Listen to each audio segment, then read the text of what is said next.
今日帶住36位香港團友出發英德英西風林，睇靚靚嘅油菜花同埋浸溫泉㗎。中午12點到達餐廳食飯，有水晶雞、咕嚕肉、沙鍋蓮藕、水晶魚等等嘅美食等住大家嘅到嚟啊！依家嚟到英西風林呢度坐小火車，嚟各位團友揮揮手，我哋坐住小火車遊覽英西風林嘅核心地段，入邊有1000多座唔同排列嘅石灰岩山峰，景區入邊種滿晒五顏六色嘅花海啊！其中開得最燦爛嘅，當然係油菜花啦。油菜花啱啱先開咗，下個禮拜開得更加之靚啊！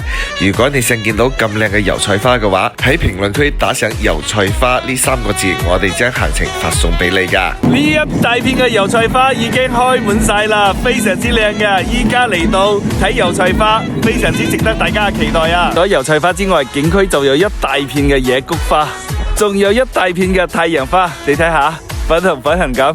拍照特別好睇。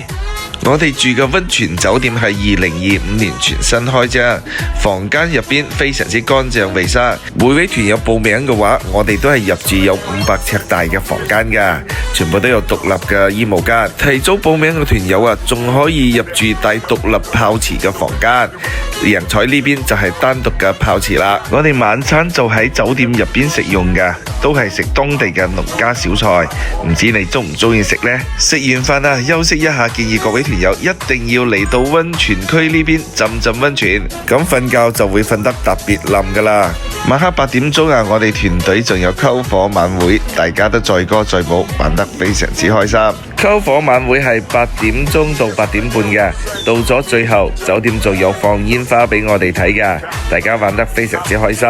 到咗行程嘅第2日啊，我哋仲會遊覽千條地下河溶洞，地下河五顏六色啊，景色非常之靚嘅，值得大家嚟睇一睇啊！